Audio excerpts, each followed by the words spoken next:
Welcome to the Toffee Blues, your source for all things Everton, and welcome to Transfer Talk segment where Connor, Owen, and myself will be going through all the latest transfer rumours and probably doing a lot of debunking, given the lack of outgoings at the moment. But we'll wait and see what the window holds. We've got exactly 2 weeks to go until transfer deadline day, and still hopefully some business to be done for Everton. Well, we'll get straight into it. We'll start with I think the big ones, which are the outgoings at the moment, namely a certain Colombian who's constantly, he really seems to have found a real love for Twitch streams lately, hasn't he? And yeah, I had Twitch streams before he did them, I'm being totally honest, because I still live like it's 1904 and I haven't heard of some technology that's out there. But yeah, James seems to be pretty keen on leaving without saying he wants to leave. Seems to be saying everyone else wants him to leave. So it's a weird one. I think he is playing some sort of game. Like it's a tough one, isn't it? I think for us as fans, it's annoying because I think it's also, I'm not sure if he's aware of the situation with Everton and Benitez, but I think he's maybe taking advantage of the fact that Benitez hasn't been the most popular appointment to maybe try and drive a wedge. Yeah, he certainly got some fantastic PR going on. I think everyone's sort of spinning it through his words that it's sort of Rafa Benitez trying to drive him out, which, to be honest, is he probably isn't. Rafa Benitez's cup of tea, but equally he doesn't want to be playing for Everton next season, I don't think. No, I mean, unless, of course, he came here originally to play with Carlo Ancelotti, who's, of course, gone elsewhere now. If you're could he not go back to Real Madrid with Carlo? Would Carlo not on Real Madrid not facilitate that? Because I think they're as skint as we are in terms of the FFP situation. Yeah, they are trying to bring Mbappe in, aren't they? But I'm not sure they'll be able to do that. It's not going to happen, to be honest. Unless something proper mad happens in terms of they sell, I don't know, they sell someone bang average for a lot of money. Yeah, well, it's a good job we haven't got money, because it'd be us who'd buy that bang average player for a lot of money. You can put your money on that, couldn't you? Honestly, I'm in a way kind of glad to see us tighten the purse strings, even though it's disappointing on the transfer front. It shows that maybe they've learned something. Yeah, I still would like us to bring a couple in, but I'd like to see us bring in players who would improve us rather than players who would not improve us essentially and be difficult to shift. And like Delph, that was a signing for me at the time, which I could see no positives in, because I never really rated them that greatly. Me neither. And even despite it was a small fee, I could always see us being lumbered with that. Whereas I see Andros Townsend is a bit different. I think I find him a bit more. I could see him playing a lot more games, and I can see him offering a lot more use. So him on a free transfer, I like it. That type of business. Same with Gray. The worst thing that would happen with Gray is if he's not great, we sell him on for a couple more million in a year's time. It doesn't. They don't seem risky signings, and Begovic is a decent backup. We have to be trying to bring in pretty low risk buys, in my opinion, this summer, rather than putting big money down for players who are essentially risks and with maybe low reward. So the example is the 45 million for Sigurdsson. You don't want to be doing that again. No, we definitely don't want to be doing that. That's for sure. We also don't, I'll be honest, as good as promising as players that age might be with the talent, we don't want any more 25, 30 millions from Moise Keane either. No, but the thing with Moise Keane is you don't. I get you, but also if you buy Moise, we'll probably make a profit on Moise Keane due to his year at PSG, and so that doesn't seem to be that wasn't a great risk in that sense, because I think we'll make money back for him if we manage to sell him. and if we don't sell him, he'll have to play and prove himself. But you asked me before about Kieran Trippier, and while I really like Kieran Trippier, I don't think the club can afford to do a deal like that right now. I do agree with that. I think they need to bring in like the lad we've been linked with in the last couple of days, and a radio Buta, someone like that who can possibly come in and learn the ropes for a year and then maybe take over from Coleman halfway through or next summer, because I can't see us being able to do too much between now and the end of the window. No, I mean, of course, that's why I've kind of focused already, if you haven't noticed, on this show on the outgoings rather than the incomings, because at the moment they're the more prevalent rumours. They're the ones that will no doubt have more in them than these random outlets that are bringing up names, and some interesting names in there, ones that might be a bit more realistic, like Matthew Hopper. I think I've seen the American striker. I think those kind of signings are probably more realistic. Buta, like you say, but they're still not. It isn't great, is it? but they're still not, like, even with those ones, you've incoming transfers. I think you take it with a pinch of salt. I think it's when I think outgoings. I think at the moment we need to. I think if those kind of rumours, we should be paying more attention as fans to those, because outgoings are far more likely than incomings at the moment. Yeah. I don't know a great deal about the lad from Schalke, the American fella, but £2 million from it. I struggle to get excited by it. 95% of these links, which is good, because normally they are quite high profile links, which we all get excited about, never happen. So I'm just seeing what happens. I think we've got enough to be competitive at the moment, but you would still like to bring a couple more in ultimately. Yeah, and I do think we will, but it's gonna. I'd like to see, like I say, I'm personally quite happy to see us tighten the purse string. So I would like to see personally more players leave before we start bringing them in. And if we could bring it just one signing in, who would just both say, yeah, it would be him or a position even that you would just simply think we have to sort of stretch our resources to try and get. It would be a right back, I think. Okay. As to who, I'd have said Dumfries, but not happened.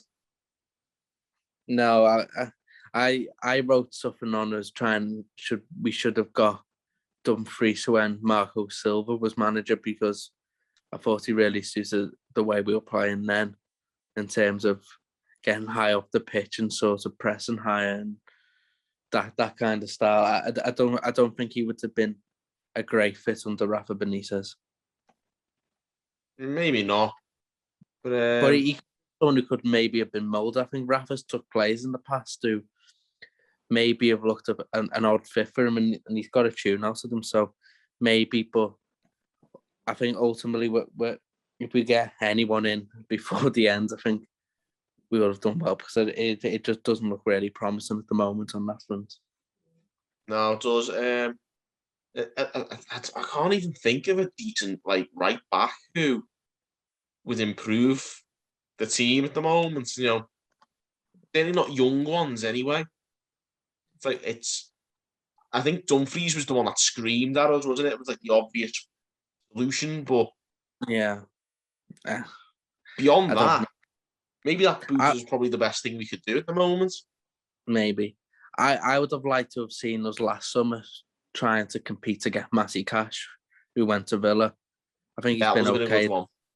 I think he's been okay there. I was calling for that at the time, and well, we never did we? And I think ultimately Villa have sort of benefited from having that deal done. And yeah, so ultimately, again, it was another one that could have been, but he didn't do. Yeah. Positions you think we could be doing? I think there's a couple of positions I'd like to strengthen. I think for me, right back's the priority, but there's others I wouldn't like tear my nose up. I was bringing in strength, like we mentioned on the previous show. Of course, Zamba Wangissa, the centre mid. Another tough tackle and dynamic centre mid would be good. Fast winger, and also you mentioned if Keane goes, a backup striker as well, albeit even if on loan. We have touched on a few of those, but they will be what we are needing. Yeah. But for me, right back is the priority. Connor, what about you, mate? Who would you like to see come in? Mine was going to be right back as well. I mean, I just feel like it's a position we really do need. I was gutted to miss out on Dumfries. I know we were linked at one point with Max Aarons. I just don't see that even being a capability. I don't think Norwich let him go for, anything. And if we can't get to 12 million that was rumoured for Dumfries or whatever, or see that as a viable option, I don't think we're going for Max Aarons. I mean, I'd like to see us pick up another winger. I quite like McNeil. I wouldn't mind Dwight McNeil at Everton. I think he's got the ability to produce a good end product as well, which I think sometimes sometimes people overlook that for pace. But I mean, I feel he's a really good player, and I know a couple of fans. I asked I was going to say I've never thought of him as a slow player.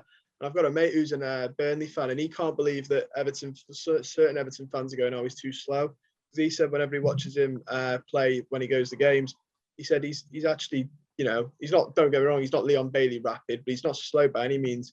Certain people are making out like we're not going to have Robert Snodgrass or Robbie Brady out on the wing. Robbie Brady, he's going for nothing, isn't he? So. No, I've watched I watched pretty much every game Dwight McNeil played last season when it was just on the telly and that, and he isn't slow. He isn't raw pace, but equally he's not Sigurdsson. He's got a turn of pace about him, and he's a really nice footballer as well. I don't know. I think the problem is with McNeil is that because some people are football snobs, that the fact that he plays for a team that they don't particularly care for in terms of the way they try and play, then that he can't be any good, and no one that ever been there can be any good. And so ultimately, it's just something I don't really listen to a great deal of. But people have got to say, I make me my own mind up. And I've watched him, and I think he'd be a really good fit for what we're trying to do and how we're trying to play this season. Oh, definitely. I think I'm not sure if McNeil's the exact player we need, but I think it's definitely a player of that. I think it's basically we need more players like I think a Townsend or a Gray, like basically a little upgrade on those. Basically, I mean McNeil might be the upgrade on Townsend to almost of a T. I think if we're playing 4-4-2 and we're getting crosses in the box, he is the exact player I would have pinpointed for us to sign McNeil. But we'll see if we can get it done like any deal between now and. Plus, I don't see that happening because Burnley at the moment they're trying to bring in two wingers as well as McNeil because they've lost Robbie Brady, as we've said. And I think Aaron Lennon's gone back there as a trialist at the moment, but they're really struggling for wire places. So unless McNeil they're going to get a ridiculous offer for him, I don't see them wanting to part with McNeil. And equally, McNeil isn't pushing to leave. So I struggle to see that one happening, to be honest. No, I mean, I do think we'll end up with somebody different at the end of the window. In terms of the right backs, we mentioned Aurelio Buta, who's been linked, but beyond that, can you think of anybody who fit the bill?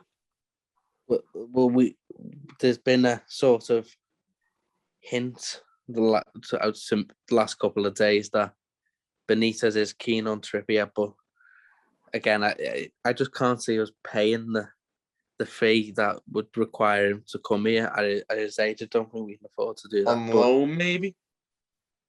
Maybe, maybe. If we could get that done on loan, and there's always the fallback option, which is Jibril Sidibe back. Cuco Martinez, he got a club. Lars Jacobson. That's John Joe Kenny FC. Oh, I forgot we still had him.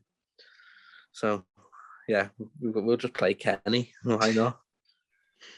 Yeah, Or we'll just go back to 4 centre backs because we were unbelievable when we were playing 4 centre backs.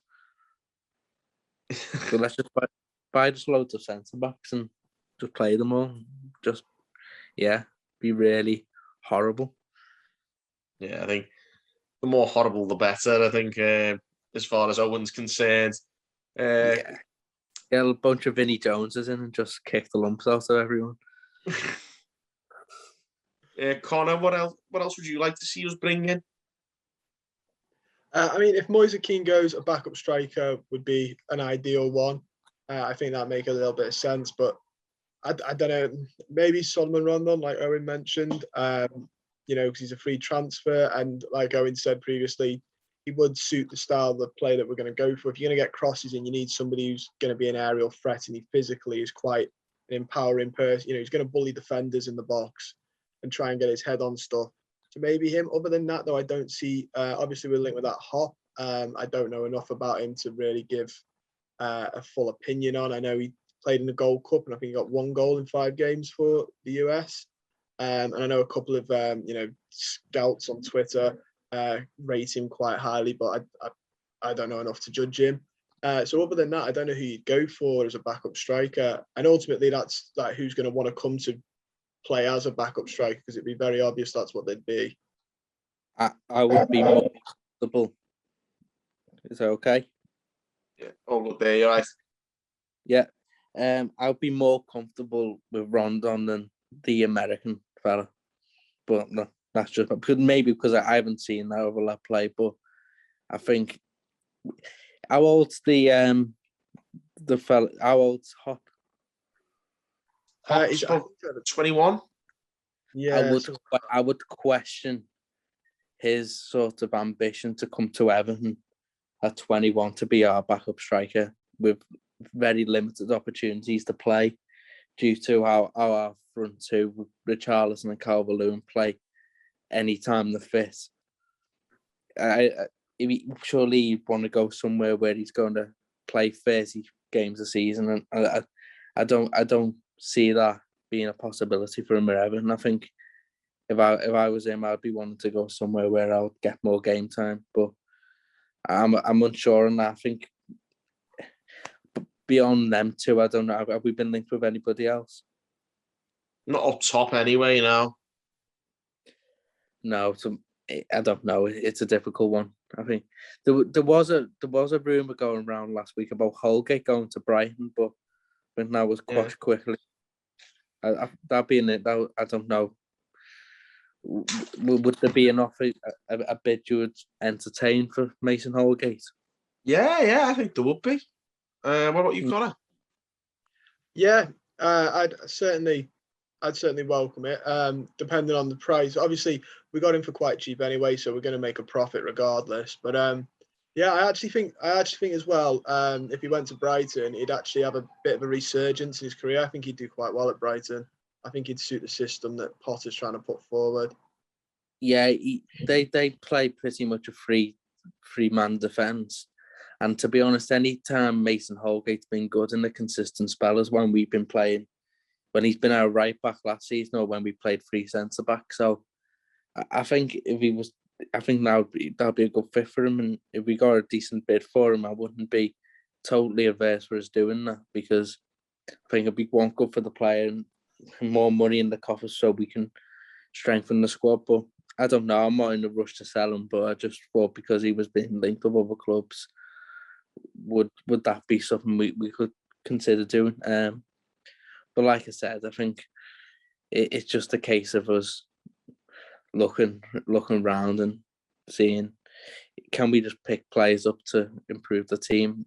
What happened to the lad from Sporting Lisbon, Mateus Nunes, was it?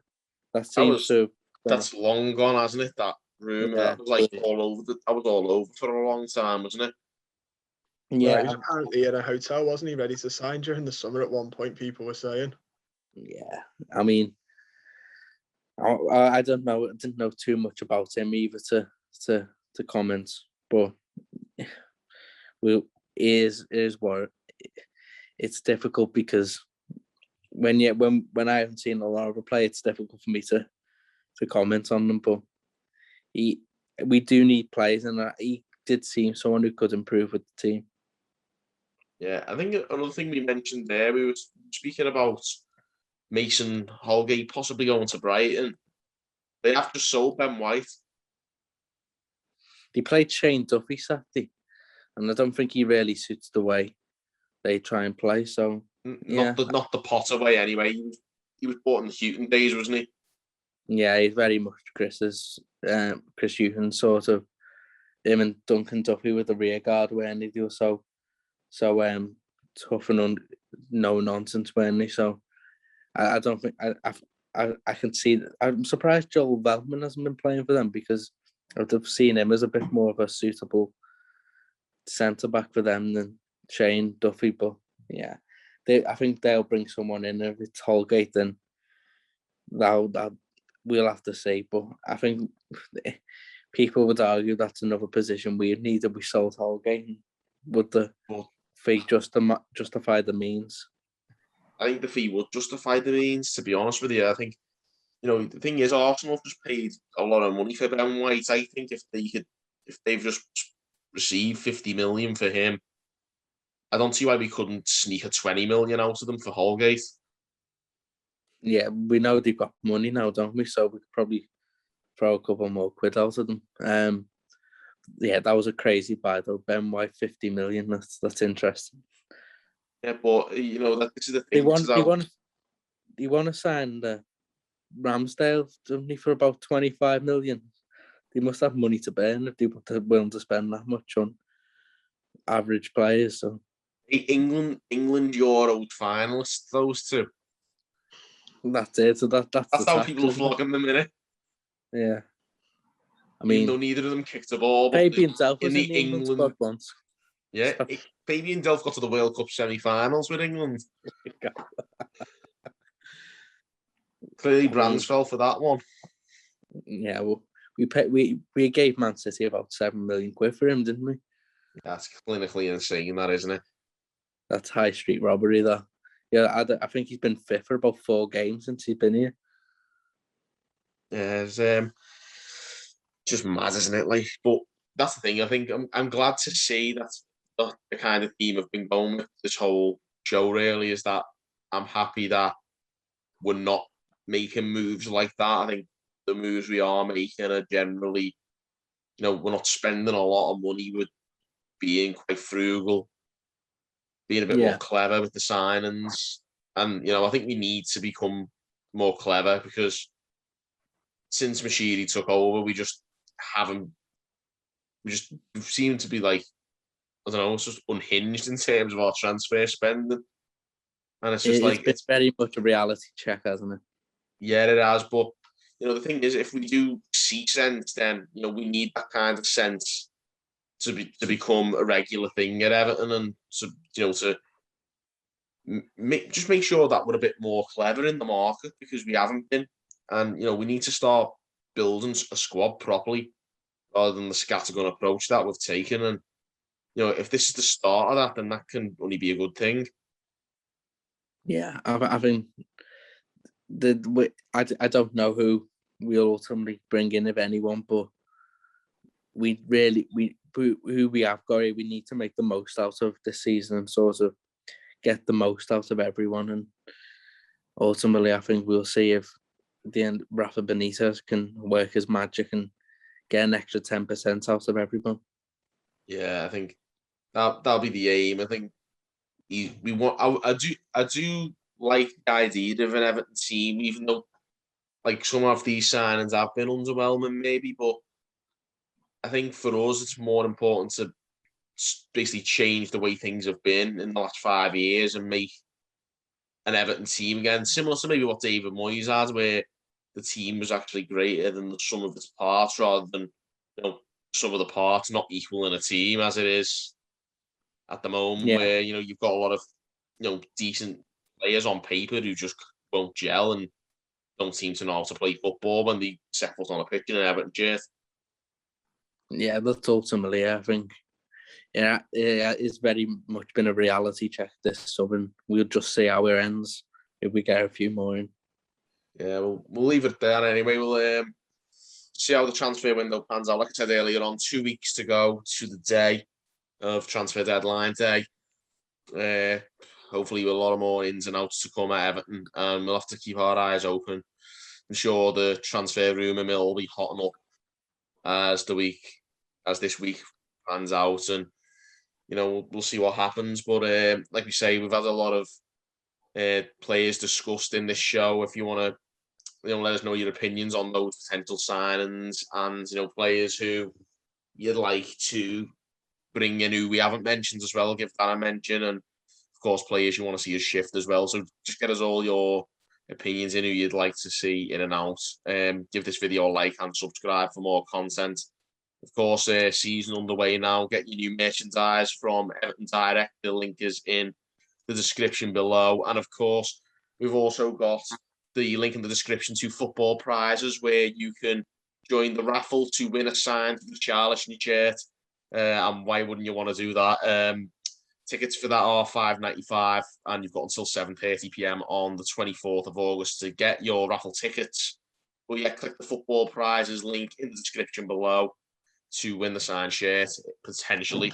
But yeah, get involved. Like I say, subscribe as well, comment, give this video a like, and until next time, guys, thank you for watching on Toffee Blues.